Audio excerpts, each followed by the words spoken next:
The palace doors open. Here comes Haemon, your only living son.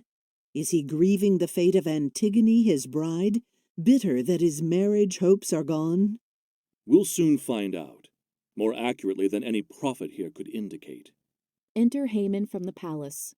My son, have you heard the sentence that's been passed upon your bride? And have you now come here angry at your father? Or are you loyal to me, on my side no matter what I do? Father, I'm yours. For me your judgments and the ways you act on them are good. I shall follow them. I'll not consider any marriage a greater benefit than your fine leadership. Indeed, my son, that's how your heart should always be resolved, to stand behind your father's judgment on every issue. That's what men pray for. Obedient children growing up at home who will pay back their father's enemies, evil to them for evil done to him, while honoring his friends as much as he does. A man who fathers useless children, what can one say of him except he's bred troubles for himself, and much to laugh at for those who fight against him? So, my son, don't ever throw good sense aside for pleasure, for some woman's sake. You understand how such embraces can turn freezing cold when an evil woman shares your life at home. What greater wound is there than a false friend? So spit this girl out. She's your enemy. Let her marry someone else in Hades. Since I caught her clearly disobeying, the only culprit in the entire city, I won't perjure myself before the state. No, I'll kill her. And so let her appeal to Zeus, the god of blood relationships. If I foster any lack of full respect in my own family, I surely do the same with those who are not linked to me by blood. The man who acts well with his household will be found a just man in the city. I'd trust such a man to govern wisely, or to be content with someone ruling him. And in the thick of battle at his post he'll stand firm beside his fellow soldier, a loyal, brave man. But anyone who's proud and violates our laws, or thinks he'll tell our leaders what to do, a man like that wins no praise from me. No. We must obey whatever man the city puts in charge, no matter what the issue, great or small, just or unjust. For there's no greater evil than a lack of leadership. That destroys whole cities, turns households into ruins, and in war makes soldiers break and run away. When men succeed, what keeps their lives secure in almost every case is their obedience. That's why they must support those in control, and never let some woman beat us down. If we must fall from power, let that come at some man's hand.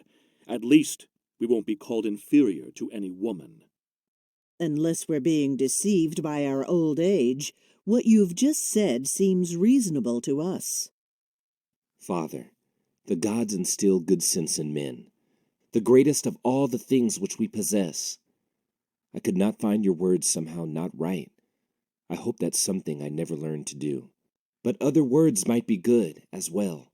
Because of who you are, you can't perceive all the things men say or do, or their complaints. Your gaze makes citizens afraid. They can't say anything you would not like to hear. But in the darkness, I can hear them talk. The city is upset about the girl. They say, of all women here, she least deserves the worst of deaths for her most glorious act. When in the slaughter her own brother died, she did not just leave him there unburied, to be ripped apart by carrion dogs or birds. Surely she deserves some golden honor? That's the dark secret rumor people speak. For me, Father, nothing is more valuable than your well-being. For any children, what could be a greater honor to them than their father's thriving reputation? A father feels the same about his sons, so don't let your mind dwell on just one thought, that what you say is right and nothing else. A man who thinks that only he is wise, that he can speak and think like no one else, when such men are exposed, then all can see their emptiness inside.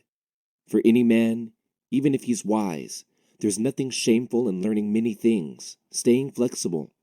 You notice how in winter floods the trees which bend before the storm preserve their twigs.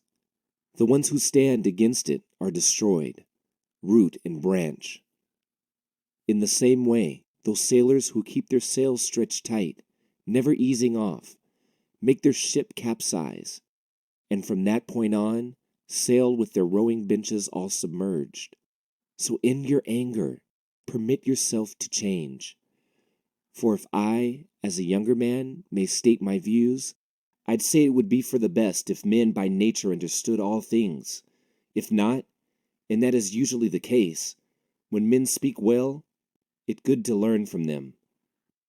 My lord, if what he said is relevant, it seems appropriate to learn from him, and you too, Haemon, listen to the king. The things which you both said were excellent. And men my age? Are we then going to school to learn what's wise from men as young as him? There's nothing wrong in that. And if I'm young, don't think about my age. Look at what I do. And what you do? Does that include this? Honoring those who act against our laws? I would not encourage anyone to show respect to evil men. And her? Is she not suffering from the same disease? The people here in Thebes all say the same. They deny she is. So the city now will instruct me how I am to govern. Now you're talking like someone far too young. Don't you see that? Am I to rule this land at someone else's whim, or by myself? A city which belongs to just one man is no true city. According to our laws, does not the ruler own the city? By yourself you'd make an excellent king, but in a desert. It seems as if this boy is fighting on the woman's side. That's true. If you're the woman, I'm concerned for you. You're the worst there is. You set your judgment up against your father. No, not when I see you making a mistake and being unjust. Is it a mistake to honor my own rule? You're not honoring that by trampling on the gods' prerogatives. You foul creature. You're worse than any woman. You'll not catch me giving way to some disgrace. But your words all speak on her behalf. And yours and mine, and for the gods below. You woman's slave. Don't try to win me over. What do you want? To speak and never hear someone reply? You'll never marry her while she's alive. Then she'll die, and in her death kill someone else. Are you so insolent you threaten me? Where's the threat in challenging a bad decree? You'll regret parading what you think like this. You, a person with an empty brain. If you were not my father, I might say you were not thinking straight. Would you indeed? Well then, by Olympus, I'll have you know you'll be sorry for demeaning me with all these insults. Creon turns to his attendants. Go bring her out, that hateful creature, so she can die right here, with him present, before her bridegroom's eyes. No, don't ever hope for that. She'll not die with me just standing there. And as for you, your eyes will never see my face again. So let your rage charge on among your friends who want to stand by you in this. Exit Haemon, running back into the palace. My lord Haemon left in such a hurry. He's angry. In a young man at his age, the mind turns bitter when he's feeling hurt. Let him dream up or carry out great deeds beyond the power of man. He'll not save these girls. Their fate is sealed. Are you going to kill them both? No, not the one whose hands are clean. You're right. How do you plan to kill Antigone? I'll take her on a path no people use, and hide her in a cavern in the rocks, while still alive. I'll set out provisions, as much as piety requires, to make sure the city is not totally corrupted. Then she can speak her prayers to Hades, the only god she worships, for success avoiding death, or else, at least, she'll learn, although too late, how it's a waste of time to work to honor those whom Hades holds.